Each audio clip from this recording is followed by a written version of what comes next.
Okay, so in martial arts, we all face the same dilemma, and that is, we have a goal, and that is to land a very powerful blow.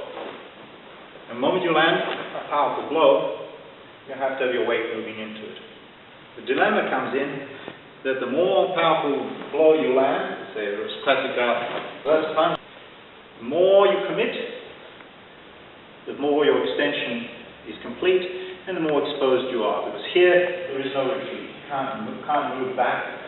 You can't do anything. You go to the fullest point of expansion, and you are now totally vulnerable.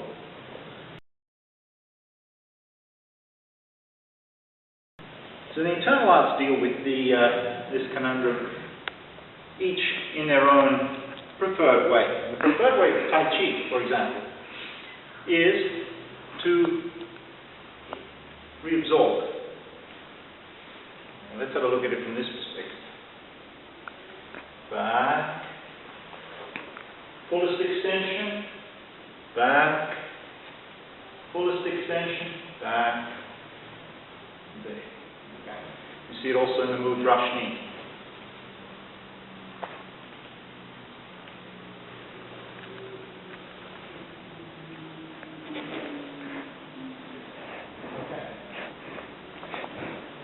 Tai Chi also has a number of mechanisms for dealing with this, and one is to convert the point of fullest extension into a turn. So here you have, let's carry tiger home to mount, or when you have the end of the sequence called grass bird's tail, you continuously involve this reabsorbing momentum thing, you have the turn. So you'll frequently find that this happens with Tai Chi, that you turn. Okay, always have that turn. Circumvent the problem. You've now reached the end, and from there you turn. It's a bit like reabsorption, or absorbing but your turn. The third method is to keep the momentum going once you've established the first step. You see this quite a lot in the other internal arts, but you do see particularly moving backwards.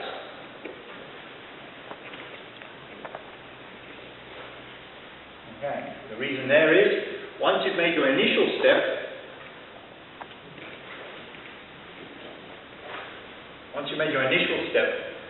you get into a roll. That initial step, however, is quite important, particularly when you're moving forwards. So, for example, here, that turn actually contains within it a drop step. What's a drop step? Drop step is the last of the major ways of moving. First being dealing with the full extension. First being to reabsorb or to absorb and come back. That's how you deal with a full extension. Second is a modification of that to turn. And the third is the drop step. You've reached the point of fullest extension. How do you get that to move again? You drop. Now you're all familiar with this. You raise the front knee, I start to fall forwards. That can help me generate a movement. So once I've generated that first step in, I can continue with the steps. Tai Chi does that in one or two instances. Here's one. There's your drop step, and there you've got your second step. What I've essentially done is drop step, and because it's dropped, I'm already moving, my momentum's falling, and I can continue that.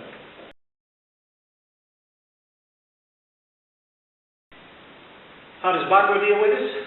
Bagua starts with the principle that you've already got your momentum moving, whether it's by a drop step or a turn. So once you've got your momentum going, then you can carry on keeping that momentum going. So it's continuing momentum. But really, its cornerstone is turning. So when you get to Bagua, you have that turn, you can see. So I'm turning, I've reached point of fullest extension, I convert it into a turn, down, continue. So Bagua converts mostly, your end position into a turn. And it does so turning, turning, turning. Okay, so ends it, turns it around. Always turning, spiraling in. So there, and so on. Again.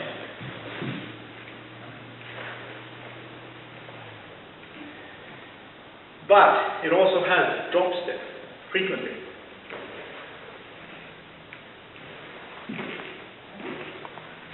So you see, drop step, reach the end, and this one I'm going to turn. Okay, there you have another example. So Tai Chi uses the drop step as well as turning. And to some extent, the continuing momentum of Tai Chi, it does. Okay. It has that reabsorbing business. Xingyi, on the other hand, different ball game altogether. Xingyi works almost exclusively on the drop step.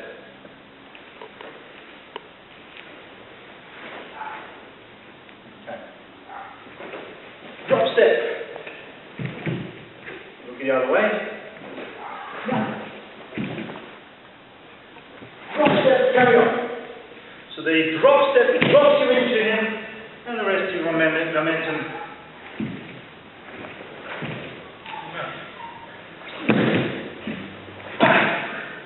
So your step is drop step, chase.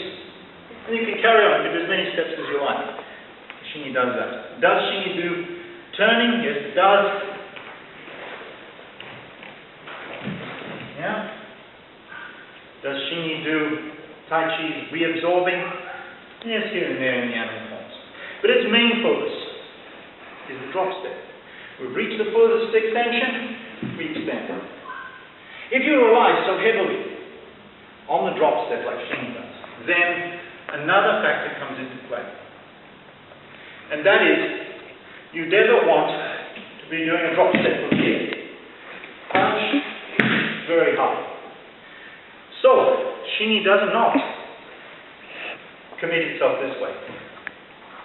It punches, drags up, and every technique is performed in what I call Zhangbu, or battle step, or known as the Santi posture, particularly when the arms are used this way. So here's your stance. Extend and shuttles up.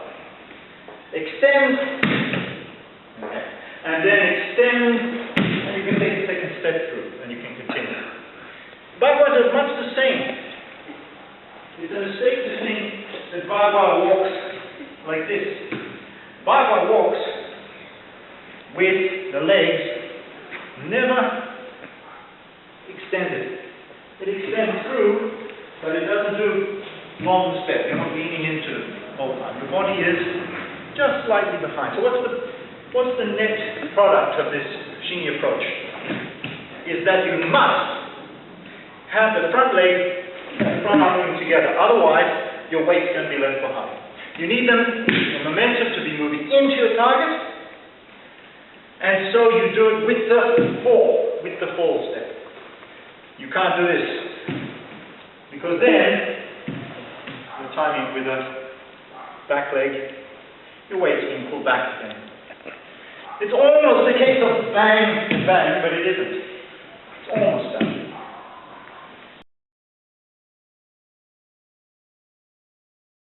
So that falling momentum does occur, and that's a similar form in both Bagua and Tai Chi.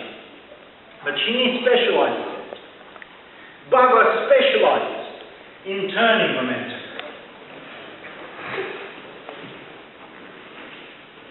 Tai Chi specializes in absorbing momentum, or what I call continuing momentum.